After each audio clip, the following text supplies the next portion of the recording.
Hello दोस्तों, अर्डेनियम का मैंने कुछ सीड मंगा रखा है एक फेसबुक ग्रुप से।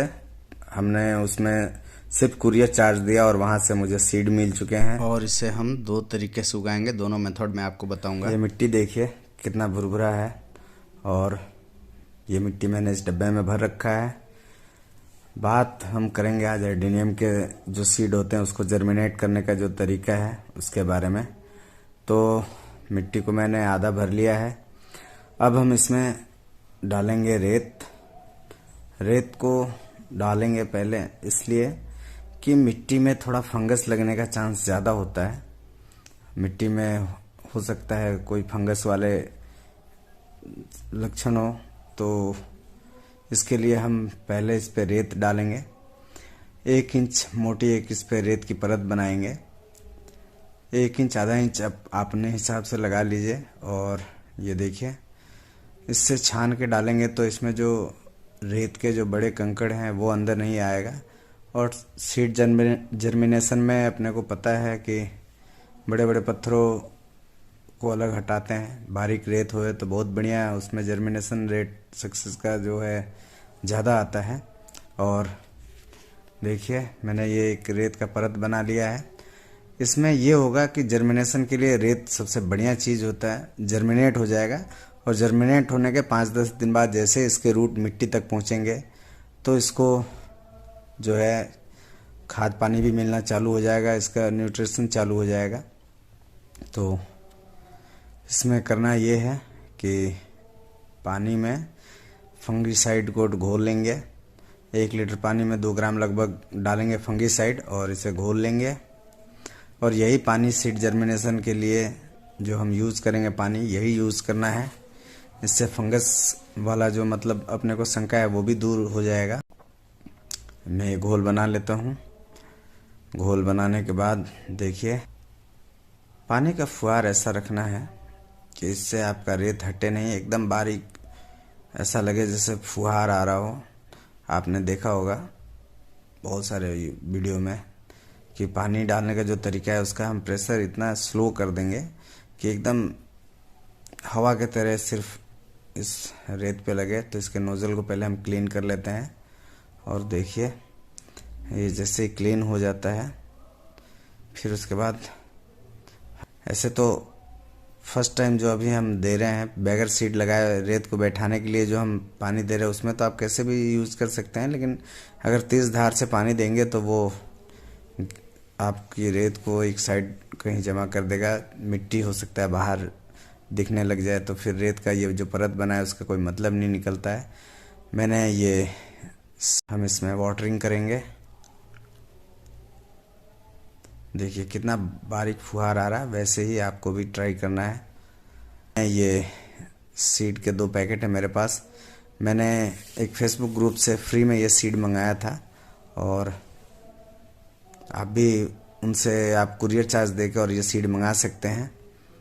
इसमें उन्होंने 2 थैली भेजा है, एक पे तो ए लिख रखा है, एक पे सिंपल। मेरी बात उनसे वापस नहीं हो पाई है। और अर्डेनियम के सीड बिल्कुल फ्रेश उगाने चाहिए। मैं ये नहीं चाहता था कि हमारे यहाँ अभी क्या मौसम बढ़िया है तो मैं सोच रहा हूँ इसे उगा लूँ। उनसे जब भी टाइम मिलेगा मैं बात कर लूँगा।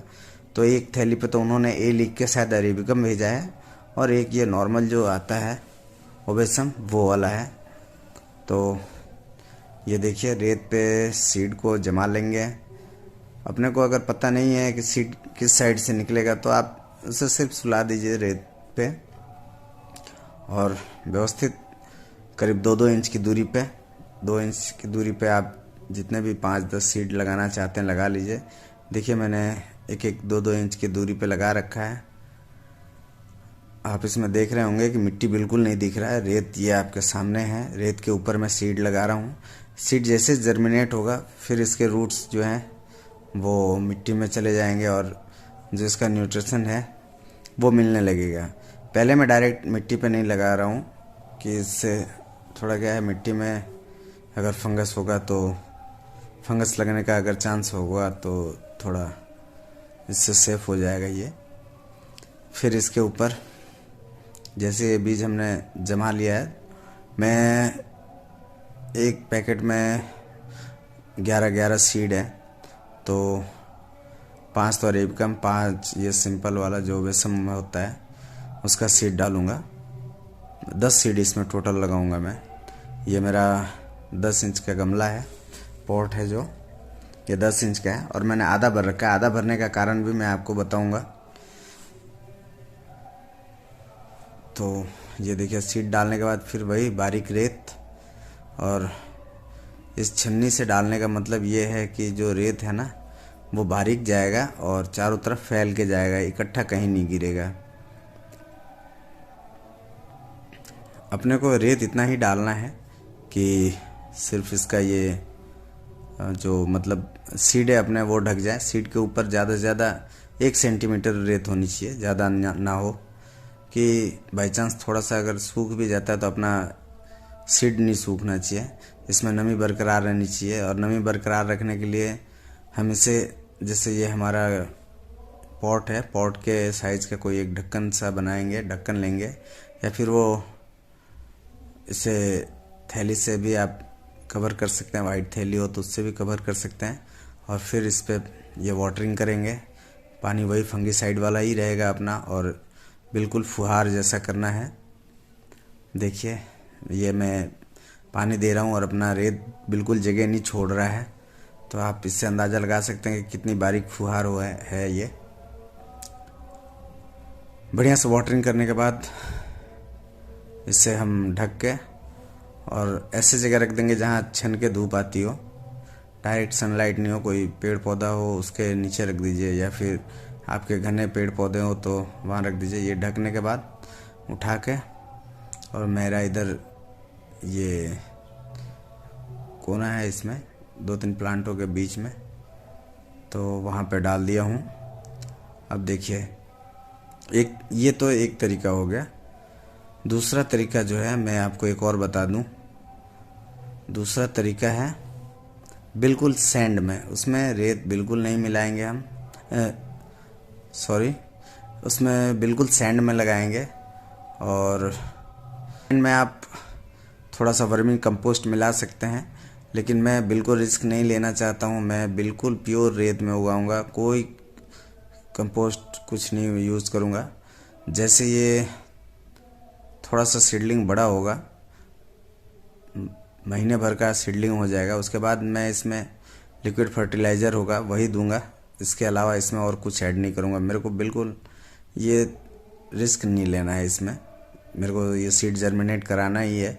और मैंने पहले भी कुछ अरेबिकम के सीड उगाए हैं जो वो उग चुके हैं। पहले मैंने कोकोपीट में लगाया, फिर वो फंगस के चलते कुछ तो जर्मिनेट ही नहीं हुए, और 1-2 जर्मिनेट भी हुए तो कुछ दिन बाद गल गए। फिर मैंने उसे रेत में भी लगाया था। हमारा रेत वाला सक्सेस है और उसमें लगभग 90% सक्सेस रेट था। मैंने 9 लगाया था, जिसमें से 7 सीड अरेबिकम वाले उग गए हैं। और देखिए इसमें भी जो ये बाकी के बच्चे सीड 6 हैं, ये मैं इसी में लगाऊंगा। 5 तो मैंने उसमें लगा दिया था दोनों पैकेट से निकाल के, और इस पैकेट, अब इसमें से भी ये दोनों पैकेट में से जो बाकी के बचे हुए सीड है वो इसमें लगा देंगे। रेत को मैंने पहले छान रखा है, उसी को बस सेम तरीका वही है, सिर्फ इसमें नीचे मिट्टी नहीं है। मिट्टी में क्या है कि कभी कभी अगर ओवर वाटरिंग हो जाता है तो भी गल जाता है, लेकिन रेत में ओवर वाटरिंग अगर हो भी जाए तो गलता नहीं है। पानी फट से ड्रेन आउट हो जाता है और अपना ये नमी बरकरार रहता है। तो देखिए हल्के हल्के हाथों से अपने को रेत दे देना है। पानी देने का तरीका वही होगा, वाटरिंग जो करेंगे बिल्कुल एकदम हल्की फुहार के साथ। इसमें आपको क्लीन दिख जाएगा कि हम कैसे वाटरिंग कर रहे हैं। वाटरिंग का विशेष ध्यान रखना होता है, नहीं तो सीड आपके ऐसा होता है कि पानी के साथ साइड में हो जाएंगे, फिर आपको पता ही नहीं चलेगा कि हमारा सीड इस कोने में है या बीच में है या हमने जहाँ लगाया वहीं पे है। तो ये वाटरिंग का तरीका देखिए आप। ये जो वाटर है, पानी है, ये ड्रेनेज होल से बाहर होने लगे, फिर उसके बाद हम इसे एक सेमी साइड इलाके में रख देंगे जहाँ पे धूप कम आता हो। ढकने का तरीका आपको वो दिखा ही दिया हूँ मैं। इसे भी ढक के ही रखेंगे। और देखिए ये हमारा सेकंड वाला तरीका है। और ये जो तरीका मैं आपको दिखा रहा हूँ इसमें 100% मतलब आपका सीड फंगस का शिकार नहीं होगा और बढ़िया जर्मिनेट होगा। ये मेरा ट्राई किया हुआ तरीका है, इसीलिए मैंने इसमें मैंने कुछ सीड डाले हैं और कुछ तो आपको मैंने पहले दिखाया वो तरीका। ये देखिए, ये मैंने जो कुछ दिन पहले, आज ये हमारा 20-22 दिन का हो गया है और ये लगभग 1-1 इंच के हो गए हैं। ये मेरा पहले वाला जो सीड उगा रखा है मैंने अरेबिकम वाला।